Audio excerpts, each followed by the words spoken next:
কালকে যে বাটা মাছ আনছিল সেগুলো যে ভেজে রাখছি, রান্না করব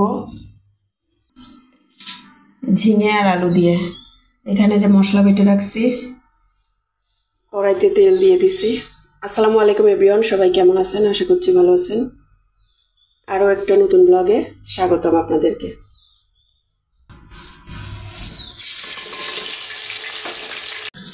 পুঁই শাকগুলো কেটে নিচ্ছি, মসুর ডাল দিয়ে চচ্চড়ি করব আজকে। আর শাকটা ভাজি খেতে ইচ্ছা করতেছে না, আর পুঁই শাক মসুর ডাল দিয়ে চচ্চড়ি আমার খুবই প্রিয়। তেলের মধ্যে পেঁয়াজ দিয়ে দিচ্ছি আর দিচ্ছি রসুন কুচি। পুঁই শাক মসুরের ডাল দিয়ে চচ্চড়ি করব। এই যে সাথে কাঁচামরিচও দিয়ে দিলাম, কাঁচামরিচ একটু বেশি করে দিয়েছি কারণ আমি এখানে মরিচের গুঁড়া দেব না, তাই।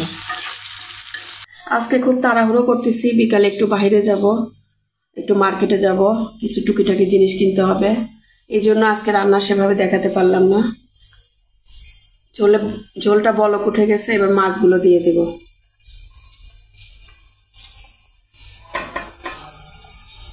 এই যে কাঁচামরিচ পেঁয়াজ একটু ভাজা ভাজা করা হয়ে গেছে, একটু সামান্য পানি দিছি, তার মধ্যে দিছি হলুদের গুঁড়া, পরিমাণ মতো লবণ। মরিচের গুঁড়াটা আমি দেব না, বেশি করে কাঁচামরিচ দিছি। মশলাটা একটু কষিয়ে আগে শাকটা দিয়ে দেব। এই যে আমি মশলা কষানোর পরে শাকটা দিয়ে দিলাম, এখন ঢেকে দেব।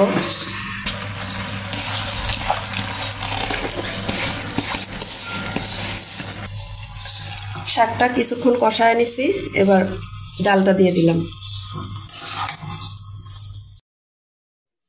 এই যে আমার মাছ রান্নাটা হয়ে গেছে, কমপ্লিট।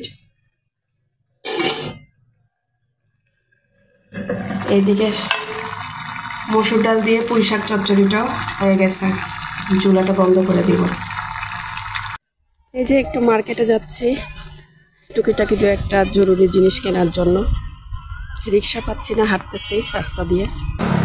এই রাস্তাটা দিয়ে যাওয়ার সবসময় প্রয়োজন পড়ে না, যখন যাওয়ার প্রয়োজন পড়ে তখন যাই, কিন্তু খুব সুন্দর একটা লোকেশন। এই পাশে পুকুর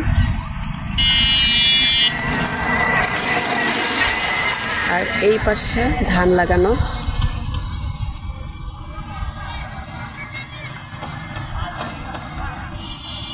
খুব সুন্দর, আর ধানে খুব সুন্দর একটা ঘ্রাণ। তো চলুন যাওয়া যাক।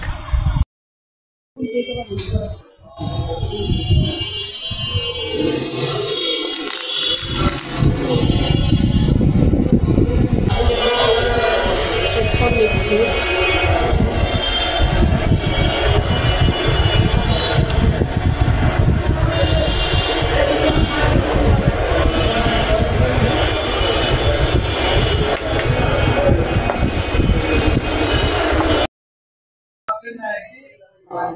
মেয়ের জন্য জুতা দিচ্ছি, সব সময় পরার জন্য।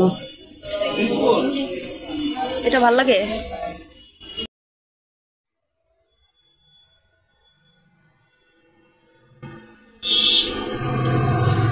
দেখি, সুন্দর একটা লাগতেছে।